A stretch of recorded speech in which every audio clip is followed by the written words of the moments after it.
Hello friend, welcome to my channel Shila blog. আজকে আর একটা recipe নিয়ে আমি তোমাদের সামনে চলে আসলাম। আজকে আমি দেখাবো চিকেন কোরমা।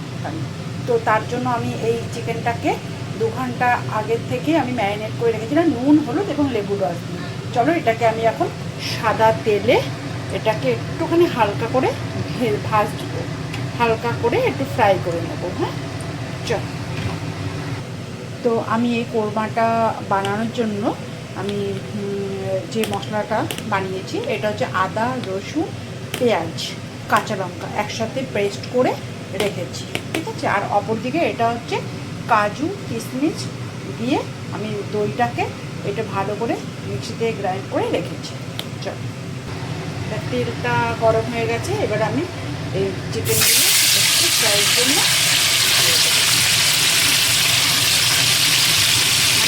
একদম অনেক ফ্রাই করতে হবে, তারপরে একটু ফ্রাই হবে, হালকা হালকা ব্রাউন কালার আসবে, হয়ে যাবে।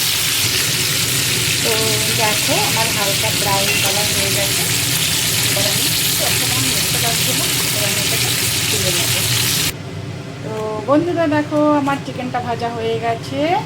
এবার আমি এই তেলেই আর বাকি পুরো রেসিপিটা করে দেখাবো। তো আমি এটা বসাবার আগে দেখো আগে একটু গোটা গরম মশলা, দারচিনি, লবঙ্গ, এলাচ এটা একটুখানি ফোড়ন দিলাম। এবারে ওই তেলের উপরে ওই পেস্টটা বানিয়ে রেখেছিলাম, আদা, রসুন, পেঁয়াজ, কাঁচা লঙ্কা। আর তোমাদেরকে আরেকটা কথা বলতে ভুলে গেছিলাম, সামান্য একটুখানি একটু দেবে পেঁপে, চিলতে পেঁপে একসাথে পেস্ট করে দিয়েছি। এটাকে ভালো করে এবার একটু করে নাড়াচা করে কষিয়ে নিই প্রথমে, তারপরে নুনটা দেবো, নাহলে জলটা ছেড়ে যাবে এখন। এবার এতে দেবো একটুখানি কাশ্মীরি লঙ্কা, এতে হলুদ করবে না। ওই যে আমি ভাজা চিকেনটা যখন ভাজা করেছি তখন একটু সামান্য, আমাদের তো একটা ইয়ে আছে যে আমরা হলুদ ছাড়া রান্না খাই না, তো সেটা তো সেই জন্য সেই কারণে একটু হলুদ রান্না খেতে দিই, তো সেই কারণে সামান্য একটু হলুদ দিয়েছি।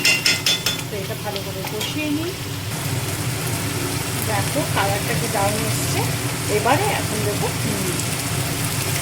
আর দেবো চিনি। এটা হচ্ছে কোরমা, তো একটু মিষ্টি মিষ্টি হবে বাচ্চারা।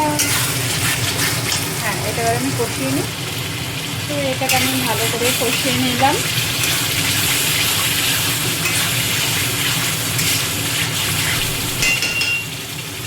এবারে আরেকটু কষিয়ে নিই, না হলে যত কষানো তত টেস্ট ভালো হয়।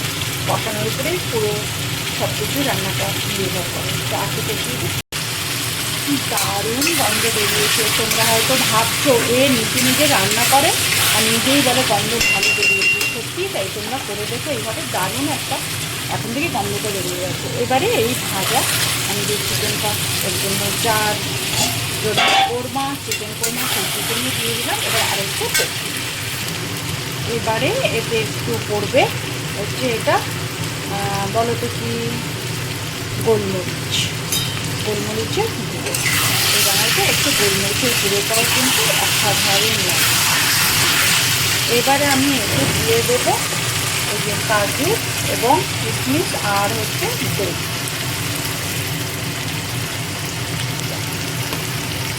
অসাধারণ দেখতে লাগছে। এবারে জিনিসটা পুরোটাই চেঞ্জ হয়ে যায়।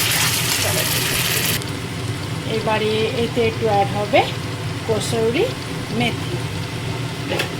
তো এটাকে দিয়ে নাড়াচাড়া করে এবারে এতে দিয়ে দেবো সামান্য একটু জল। কালারটা জাস্ট দেয়। এবারে এটাকে একদম টিমা আঁচে একটু ফুটে উঠবে, তারপরে টিমা আঁচে ঢাকা দিয়ে রেখে দেবো 20 মিনিট। একটু ফুটে উঠলে এবারে ঢাকা দিয়ে দেবো। তো চলো খুলে দেখি। ওয়াও, দেখো বন্ধুরা, দেখো একদম পারফেক্ট হয়েছে। এবারে এতে খালি একটু যাবে এবার বাটার, আর যাবে হচ্ছে জয়ত্রী জয়ফলের গুঁড়ো। এতে আর আলাদা করে গরম মশলাটা গুঁড়ো যাবে না, খালি জয়ত্রী জয়ফল। তো আমার রেডি এটা চিকেন কোরমা কারি। আমি এবারে সার্ভ করে নিই, তোমাদেরকে দেখাচ্ছি।